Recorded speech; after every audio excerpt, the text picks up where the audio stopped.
네, 안녕하십니까. 깡세클럽 강재훈입니다. 저는 국내 증시가 이제 선물옵션 동시 만기를 했는데 선물옵션 동시 만기는 뭐 무난히 잘 끝난 모습을 보여줬다 됩니다. 오히려 이제 외국인들이 동시효과의 현물 쪽에서 매수를 키웠다라는 부분에서는 좀 긍정적으로 볼 수도 있을 것 같은데 이제 만기가 끝났기 때문에 어느 정도 여기에 따른 불확실성은 끝났다 되겠죠. 다만 이제 앞으로가 어떻게 될 거냐 이 부분이 상당히 중요한데 실제로 이제 선물옵션 동시 만기가 끝나게 되면 외국인들이 기존에 가지고 있었던 선물 포지션이 다시 리셋되는 그런 형태를 띠기 때문에 그래서 시장에서 외국인들이 이제 앞으로 어느 쪽으로 움직일 거냐 이 부분도 상당히 좀 잘 체크를 할 수밖에 없을 것 같습니다. 자, 어제 시장 하나씩 보도록 하죠. 먼저 이제 종합주가 지수를 보게 되면 종합주가 지수는 2,400포인트 좀 넘는 구간에서 등락까지도 보이면서 동시효과 들어갔었는데 소폭 하락을 해가지고 동시효과에 그래서 2,396.5포인트 0.87% 상승으로 마감이 되었습니다. 거래대금은 15조 5천억, 거래대금이 조금 작아진 모습을 보여줬다 되죠. 그래서 어제 같은 경우는 우선 출발 자체가 상당히 좀 강하게 출발했던 부분도 있었고 시장에서 만기를 앞두고 경계감도 있었기 때문에 거래대금 자체는 그렇게 크게 나타나지 못했다 됩니다. 수급적인 부분에서가 외국인들이 계속해서 선별적인 매매를 한다 이 부분이 동일했었는데 어제 같은 경우는 외국인들이 매수를 3,800억까지 확대하는 모습을 보여줬다 됩니다. 반면 기관에서는 여전히 매도세가 이어진 모습이었고 프로그램 역시 매도세가 추가로 출회되는 모습 동일했다 되겠죠. 그 다음에 선물 시장인데 선물 같은 경우 9월물은 결국 317.5포인트로 마감이 되었고 이제 오늘부터 12월물 이쪽인데 315.5포인트 이 부분은 이제 뭐 9월 달에 분기 배당이라든지 이런 것들이 좀 포함이 되어 있는데 그러다 보니까 이제 9월물, 12월물 같은 경우는 현재 주가와 현재 종합주가 지수와 약간의 괴리를 가지고 있는 상태입니다. 그래서 외국인 같은 경우 어제 선물까지도 매수해서 하긴 했는데 이제 누적적인 부분에서 롤오버를 얼마나 했느냐 그리고 앞으로의 선물 포지션을 어떻게 취할 것이냐 그 부분이 관건이 될 겁니다. 그래서 베이시스는 마이너스 0.16 그래서 프로그램 매도가 좀 더 이어질 수 있는 그런 구조는 만들어져 있다가 됩니다. 그 다음에 코스닥 같은 경우는 오히려 더 강한 흐름을 보여줬다 되죠. 그래서 코스닥은 1.7% 상승한 884포인트로 마감이 되었고 외국인과 기관 역시 소폭의 순매수를 보여줬다 됩니다. 자, 어제 만기 잠깐 간단히 보도록 하죠. 이번 만기 같은 경우는 사실 실질적으로 시장에서 밴드 자체가 하락도 제한시켜 놨었고 상승도 제한시켜 놓는 그림이 동일했다 됩니다. 그래서 실질적으로 317.5포인트라는 자리대 이 라인들을 넘어가서 선물 쪽에서의 수익 극대화를 하기 위해서는 삼성전자의 강세가 굉장히 중요하다 이렇게 말씀드렸는데 장중에는 이 가격대를 넘어가는 그런 모습을 보여주지만 결과적으로는 옵션에서 가장 수익이 극대화될 수 있는 315에서 317.5이 그 딱 중간 가격 316.53 정도로 마감이 되는 무난한 만기를 보였다. 이렇게 보시면 되겠죠. 그 다음에 장 마감 무렵에 이제 동시효과에 이제 수급적인 부분에서 외국인들이 동시효과로 2,000원 정도를 더 사는 모습을 보여줬고 반대로 기관 같은 경우는 동시효과로 약 2,400을 더 매도한 흐름을 보여줬다는 점에서 이 부분이 이제 앞전의 만기보다는 조금 차이가 나는 부분인데 외국인 같은 경우가 현물에서 매수를 좀 더 늘리는 모습을 보여줬다 됩니다. 그래서 실질적으로는 지수가 동시효과 들어왔을 때보다는 조금 하락을 했기 때문에 만기 관련된 후폭풍은 없다라고 보셔도 될 것 같습니다. 보통 이제 만기 관련해서 프로그램 매수가 기관에서 강하게 들어오게 되면은 그 이유가 그 영향을 많이 받는다든가 그런 부분이 없이 끝났다 이렇게 보시면 되겠죠. 자, 해외 증시 바로 보도록 하죠.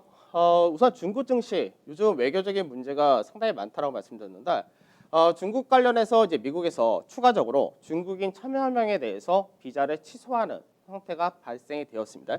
그러니까 미 행정부에서 이런 결정을 내렸는데 이 부분은 지금 트럼프의 이제 재선 전략 자체가 중국을 계속해서 공공의적으로 만들고 있는 그런 전략이기 때문에 이런 부분은 대선이 끝나기 전까지는 거의 이어질 가능성이 상당히 높다 되는데 이 부분이 중국 증시에서도 상당히 지금 계속해서 반영이 되고 있는 그런 케이스입니다.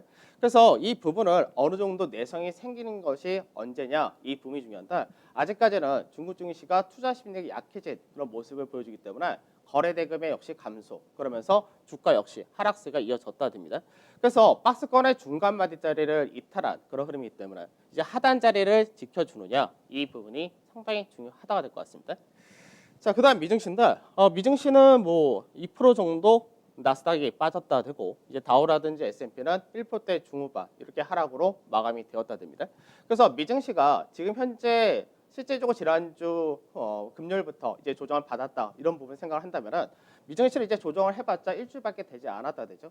그러다 보니까 지금 현재 바로 가파르게 V자 반등이라든지 이런 것이 나올 소지가 없다가 된 상태에서 국내 증시도 마찬가지고 미증시도 마찬가지인데 이 성장주, 기술주가 너무 과하게 간 것이 아니냐 여기에 따른 논란이 이어지는 상태이기 때문에 어느 정도 가격 조정과 기간 조정을 더 받을 수밖에 없다 정도 보시면 될 것 같습니다. 어제 같은 경우는 이제 이슈가 된 것이 미 의회에서 부양제 합의가 실패되었다. 이 부분이 좀 컸습니다. 우선은 상원 같은 경우는 공화당이 과반 이상을 차지하고 있기 때문에 통과가 될 것이다라는 기대치를 가지고 있었는데 이 부분이 실패를 했다. 이 부분이 있고 그다음에 영국과 유럽에서 브렉시트 관련된 협상 관련해서 계속해서 또 잡음, 노이즈가 발생이 된 그런 모습도 시장에서는 부정적으로 작용이 되었다 됩니다. 그래서 우선은 이제 전체적으로 다 어제는 고르게 하락을 했다 이렇게 봐야 될 것 같은데 우선 기술주도 하락을 했고 그 다음에 원유 서비스도 하락했고 금융이라든지 헬스케어, 산업재 그래서 전체적으로 뭐 강하게 업종별로 차별화 나타나거나 그런 것이 아니라 전반적으로 좀 더 하락을 나타낸 쪽과 덜 빠진 쪽 이 정도로 이 정도가 나타났다 보시면 되겠죠. 그다음 변동성 지수 같은 경우는 0.3% 정도 올라가서 29.7 정도 되는 케이스인데 변동성 지수도 이미 고점은 어느 정도 나왔다는 부분은 변동이 없습니다. 다만 변동성 지수 자체가 25에서 30이라는 이 수치대에 있다는 얘기는 시장에서 여전히 변동이 이어진다 이렇게 봐야 되겠죠. 그다음 유가 역시도 똑같이 하락을 하면서 37.3불까지 다시금 내려간 모습이었고요. MSCI 코리아 인덱스가 이제 만기가 끝나서 그런지 시장에서 국내 증시보다는 미증시에 좀 더 연동하는 모습을 보여줬다 됩니다. 그래서 1.2% 하락한 63.8포인트로 마감이 되었고요. 그다음 달러 인덱스 역시 이제 바닥권에서 소폭 올라오는 흐름을 계속해서 요즘 나타내 준다 그러는데 달러 인덱스가 앞전에 강세되었었던 그 배경 중에 하나가 미중 간의 무역 분쟁이 확대되었을 때 그때가 달러 강세 좀 두드러졌었는데 지금 들어서 이 부분도 약간 있지만 실제적으로는 이 브렉시트 관련해서 파운드화가 하락을 좀 강하게 했다는 부분이 달러의 강세를 나타내 줬다라고 보시면 되겠습니다. 원달러 한 주로 이제 1,188원이니까 계속해서 1,180원에서 1,190원이라는 이 가격대에서 왔다 갔다 한다 그러면 변동이 없다고 보시면 되죠. 자, 변동성 지수 간단히 보도록 하죠. 변동성 지수가 한번 급등을 하고 단기적으로 저항을 맞았고 그리고 급락을 하고 반등하고 이게 반복이 될 수밖에 없습니다. 특히나 이제 다음 주가 미국에서의 이제 여러 가지 이슈가 있는데 첫 번째가 이제 선물옵션 동시 만기가 있다는 부분 그리고 연준 회의도 있습니다. 그래서 연준 회의도 실질적으로는 뭐 통화 정책의 변경 이런 건 없을 텐데 앞서 얘기했었던 잭슨홀 미팅에서의 이제 물가 관련해서 얘기했던 부분에 대한 어떤 세세적인 내용이 나오지 않을까 이 정도가 될 것 같고 최근 들어서 미증시가 기술주를 중심으로 급락했다라는 부분에서 그 미증시에 대해서 연준에서 어떤 발언을 할 거냐 이런 부분도 있기 때문에 그래서 변동성 지수가 당분간은 안정화가 되기보다는 계속해서 왔다 갔다 변동을 나타낸다라고 보시면 되겠죠. 자, 나스닥 지수 보도록 하죠. 나스닥 지수를 보게 되면은 우선은 나스닥 지수 같은 경우가 위아래가 좀 크게 채널을 만들었던 그런 케이스였죠. 그래서 실질적으로 상승도 굉장히 가파르게 나왔었고 상승폭 자체도 연초 대비해서 상당히 높게 나온 케이스인데 우선은 추세를 이탈했다라는 부분 그리고 반등을 했는데 반등이 추가적인 반등이 나왔지만 결과적으로는 이 되돌림의 형태를 보여줬다 됩니다. 그래서 나스닥 지수 같은 경우는 시장에서 마디폭만큼이 하나가 더 떨어진다라고 될 경우는 시장에서 그 폭이 1,500선 정도까지도 열린다. 이 정도 보시면 될 것 같고 그러고 나서 기간 조정도 역시 필요하기 때문에 역시 나스닥 지수 같은 경우 바닥 따지게 하는데도 최소 1주에서 2주 정도는 더 필요하다. 이렇게 보셔야 되겠습니다. 자, 그다음 S&P 지수인데 S&P 지수는 이제 어떻게 보면은 조정을 이제 상승이 덜 나온 만큼 조정도 좀 덜 나오는 것이 맞다. 이런 관점은 동일하다가 되는 거고요. 그리고 나서 이제 기본 마디폭이 좁았었기 때문에 기본 마디폭은 S&P 같은 경우는 거의 다 나왔다. 이렇게 보시면 될 것 같습니다. 그래서 S&P는 추가적으로 빠질 자리가 그렇게 크지 않다 정도 보시면 되는데 여기서 이제 관건은 뭐냐면 앞서도 말씀드렸듯이 시장에서 이제 슬슬 얘기가 가치주 쪽에 무게를 실어줘야 되는 거 아니냐라는 얘기가 나오기 시작하는데 그 부분이 S&P 미증시에서도 적용이 되느냐 이 부분이 중요할 것 같습니다. 그래서 국내 증시도 사실 시장에서의 흐름을 보게 되면은 대형 같은 경우는 8월 달에 고가를 만들고 아직까지 박스권에서 움직임이 계속 이어지는 반면에 중소형 코스닥 같은 경우는 정부의 정책 이런 부분이 모멘텀이 되어서 더 강한 흐름을 보여준다든가 그런 차별화가 어느 정도 동조가 되느냐 이 부분이 또 중요하겠다 이렇게 보셔야 되겠죠. 자, 그다음에 MSCI 코리안 인덱스입니다. 그러니까 MSCI 코리안 인덱스를 보게 되면은 이제 어제 1.24% 하락을 했는데 여기서 보면 볼 때 국내 증시가 8월 중순에 고가를 만들고 현재 약 5% 정도 빠져 있다 됩니다. 그러면 나스닥 같은 경우는 당연히 아직까지도 8월 달의 고가 대비해서 상승을 꽤나 한 케이스가 되는 거고 S&P도 마찬가지로 아직까지 플러스 상승을 보여주고 있기 때문에 국내 증시는 먼저 선조정을 받았다 되고 기간 조정도 충분히 받았다 이렇게 보시면 되겠습니다. 그래서 실제적으로 MSCI 코리아 인덱스 같은 경우는 박스권의 중간마디에서 딱 마감이 된 그런 케이스인데 여기서 한 차례 정도는 떨어질 수 있다 정도가 있을 수 있으나 전체적으로는 위쪽 방에다가 무게를 실어도 된다. 그래서 국내 증시는 어느 정도 차별화가 가능하다 됩니다. 다만 이 차별화도 업종별 종목별로 많이 나눠진다는 점은 동일하다라고 보셔야 되겠죠. 자, 어제 시장 보도록 하죠. 어제 증시를 보게 되면은 우선은 전체적으로 지수는 강세로 마감이 되었다 되죠. 그래서 우선 종합주가 지수가 0.8이었고 코스닥과 특히 소형주 쪽에서 즉 선물옵션 동시 만기에 따른 영향을 안 받는 쪽이 훨씬 더 강한 흐름을 보여줬다 됩니다. 에너지화 쪽에서 상당히 강하게 움직였다 되는데 SK 이노베이션 이런 쪽에서가 강하게 움직였던 케이스였고 이 외쪽으로도 2차 전지 역시 반등이 나온 모습을 보여줬다 됩니다. 그 외쪽으로 이제 조선기계였는데 최근 들어서 풍력 발전 여기에 따른 이제 그린 뉴딜 이 부분이 이슈가 많이 되는데 사실 이제 풍력 발전이라든지 태양과 같은 신재생에너지가 2010년도 전후에 한번 시장에서 굉장히 이슈가 되었습니다. 근데 실제적으로 풍력 발전에 들어가는 쪽이 단순하게 뭐 윈드 타워라든지 여러 가지가 부품이 있는데 그 외적으로 발전기도 많이 필요하고요. 그리고 실제적으로 해상 풍력을 할 때 그거를 어떻게 어느 위치에 설치를 하느냐 이런 부분도 중요한데 해양 부력 관련해서 해상 말이 좀 어려운데 여튼 그쪽으로 관련해서 이제 두산중공업이 이제 MOU를 체결했다라는 부분이 있고 뭐 현대오일그룹에서 현대중공업지주죠. 그쪽에서 이제 이쪽은 역시 해상풍력 관련돼서 움직인다. 그래서 그런 부분이 조선기계에 모멘텀을 줬다 정도 보시면 될 것 같고 그다음에 이제 해운 쪽에서는 이제 아시아나도 움직였고 최근 들어서 예전에 현대상선, HMM 역시 강세가 이어진다 됩니다. 그리고 이제 LG 계열 관련돼서 LG전자라든지 그리고 LG 디스플레이라든지 이런 쪽이 역시 강세를 띄었다 되겠죠. 그다음에 음식료 쪽에서는 오랜만에 이제 CJ 제재당을 중심으로 한 음식료들이 강세를 나타내줬다 정도 보시면 되겠습니다. 자, 수급 보도 가죠. 수급 보면 우선은 외국인들이 삼성전자 매수가 강하게 들어왔다 되죠.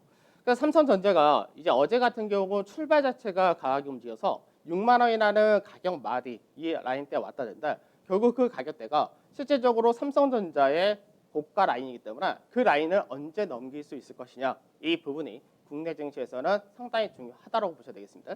그래서 삼성전자가 최근 들어서 상당히 강한 흐름을 보여주는 것은 우선은 외국인의 매수세도 상당히 강하다 되고 이제 비메모리 파운드리 관련된 기대치가 높아졌다 이런 부분이 있습니다.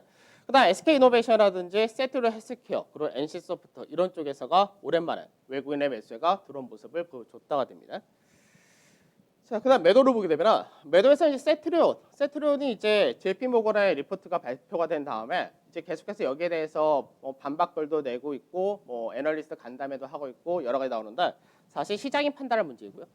근데 우선은 외국인들이 매도를 했다 정도. 그 다음에 CJ라든지 하나솔루션, LG화학, 롯데케미칼, SK하이닉스, 포스코 이런 식으로 매도가 나왔다 됩니다. 매도 규모는 사실 그렇게 크게 나온 것은 없었다 정도 보시면 되겠죠. 자, 그 다음에 기간인데 기간에서는 수급 자체가 이제 CJ에 대해서 좀 많이 들어갔고요. LG전자, 이마트. 그래서 LG전자는 뭐 최근 들어서 실적 전망이라든지 최근 들어 이제 중국에서의 발생이 된 이런 제재라든지 인도와의 분쟁 여러 가지 등에서 이제 상대적인 수혜를 본다는 것과 전동 부분 여기에 대해서 기대치가 높아진다. 근데 이마트 역시 이제 실적이 이제 어느 정도 좋아진다는 부분과 향후 성장 동력이 부각이 된 케이스라서 강하게 매수가 들어왔다 되죠. 그 외적으로도 SK케미칼도 반등이 강하게 나왔고 세트로 헬스케어라든지 NC소프트 이런 쪽도 역시 매수가 들어오는 모습을 나타내줬다 됩니다. 반면에 이제 기관에서가 매도가 나온 것이 어제 프로그램을 중심으로 해서 전체적으로 나왔었기 때문에 결국 시총 상위 전반적으로 출회되는 모습을 보여줬다 이렇게 보시면 되겠습니다. 자, 지수를 보도록 하죠. 종합주가 지수를 보면 종합주가 지수가 지금 현재 2,405포인트 전후 이 라인대가 계속해서 저항으로 인식이 된다 됩니다. 보통 이제 선물 옵션 만기를 앞두고 이제 외국인들의 포지션이라든지 그런 거를 많이 보게 되면은 실제적으로 포지션을 위아래로 제한시켜 놓는 그런 그림이 만들어지면 지수 자체는 움직일 수가 없다 됩니다. 그러면 결과적으로는 그 흐름이 시장에서 계속해서 한 달 가까운 박스권의 형태를 나타내 줬다 되는데 여기서 이제 중요한 거는 선물 옵션 동시 만기가 끝나면서 기존의 포지션이 리셋이 된다. 이 부분인데 이 이야기는 시장에서 상단을 막은 것도 없었다는 얘기고 반대로 하단을 지지하던 쪽도 없어졌다는 얘기가 됩니다. 그래서 외국인들의 향후 시장에 대한 포지션을 어떻게 설정할 거냐 이게 상당히 중요한데 삼성전자가 그래서 최근 들어서의 강세라는 부분이 상당히 중요합니다. 즉 오늘도 시장에서 삼성전자가 밀리지 않고 반등하는 흐름 그리고 외국인의 매수가 이어진다 이런 관점이 되면 시장에서 위쪽의 무게를 여전히 실어준다 이렇게 볼 수 있을 겁니다. 그래서 우선은 시장에서 최근 들어서 흐름의 중간 마디짜리 이 라인대에서 지지를 받아주는 것이 상당히 중요하다 드는데 이 하단 중간 마디가 실질적으로는 계속해서 이어왔었던 하단 상승 추세 이 라인이기 때문에 이 라인대를 지켜주는 것이 상당히 중요하고 이 라인을 깨게 되면은 일시적인 하락이 한 번 더 떨어지고 그 다음에 올라가는 과정이 나타날 수 있다 정도 보셔야 될 것 같습니다. 그래서 2365에서 2370이라는 자리대가 역시 중요하다라고 보시면 되겠죠. 자, 투자 전략 보도록 하죠. 우선 중국 증시가 박스권 중간마디를 이탈을 했습니다. 여전히 말도 많고 외교적인 부분이라든지 굉장히 좀 이슈가 많이 되고 있는데 그러다 보니까 이제 하단 자리대 근처까지 왔다 됩니다. 그래서 하단 자리가 3180에서 3220인데 이 라인대를 지켜주느냐가 상당히 중요하다라고 보셔야 되겠죠.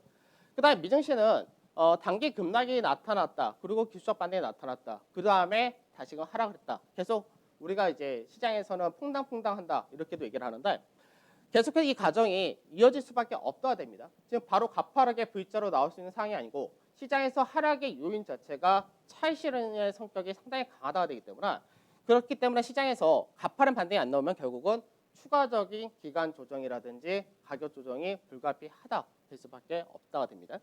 그 다음에 다음 주에 역시 연준 회의가 있다고 말씀드렸고 선물옵션 동시 만기까지 있기 때문에 미증시 자체는 계속해서 왔다 갔다. 그러면 투자자들 입장에서는 미증시가 추가적인 조정도 염려가 되면은 우선 경계감을 가진다 되기 때문에 결국 이렇게 될 때는 국내 증시에서도 역시 움직인다가 될 수 있는 것이 이슈가 붙은 쪽 이런 쪽이 움직이고 수급적인 부분에서 외국인의 매수가 강하게 들어오는 쪽 역시 이런 쪽이 움직이기 때문에 결국 업종별 종목별 차별화가 국내 증시가 계속 이어질 수밖에 없다 되겠죠. 그다음 추가 부양책이 통과될 거냐 이 부분도 역시 마찬가지입니다. 그래서 현재는 추가 부양책의 규모 자체가 축소된 상태이기 때문에 여기에 따라서 합의를 보기가 상당히 어렵다가 되는 케이스입니다. 그래서 이 부분이 통과되느냐가 다음 주에 윤곽을 드러낼 수 있을 것이냐 만일 다음 주에도 통과가 되지 못한다면은 미 대선이 이어지기 전에 어느 정도 통과되기가 힘들어진다 이렇게 되기 때문에 그렇게 될 경우는 미국에서의 소비 절벽이라든지 우려가 좀 더 확대될 수 있다는 부분도 변동성을 키운다라고 보셔야 되겠습니다.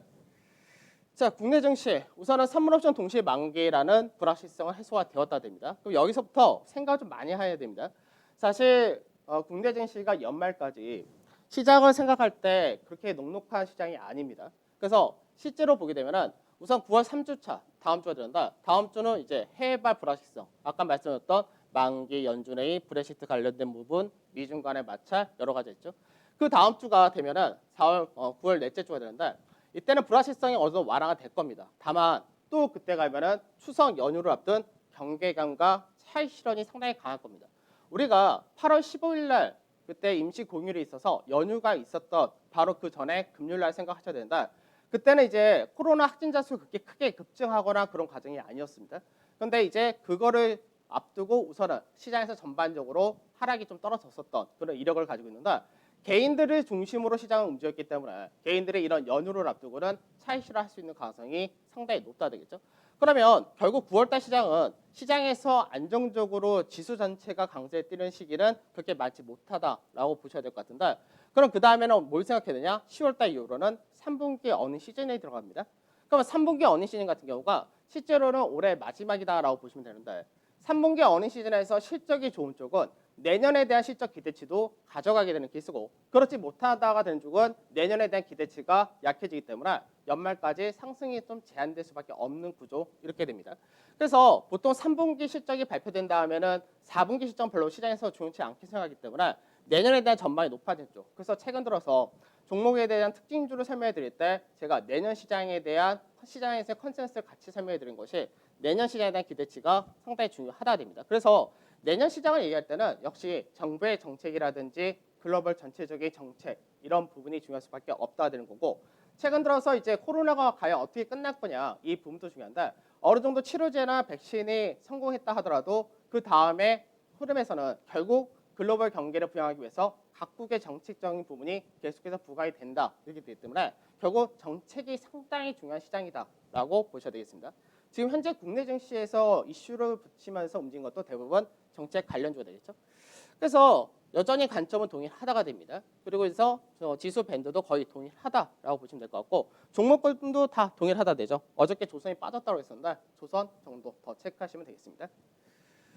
자, 한 주의 마지막 날인데 이번 주는 뭐 시장 자체는 어느 정도 잔잔하게 움직였기 때문에 예상된 범위 내에서 무난히 끝난다가 됩니다. 다만 업종별 종목별로 차별화가 이어지는 이 시장이라는 걸 잘 체크를 하시면서 움직이셔야 될 것 같습니다. 저는 다음 주 찾아뵙도록 하겠습니다. 감사합니다.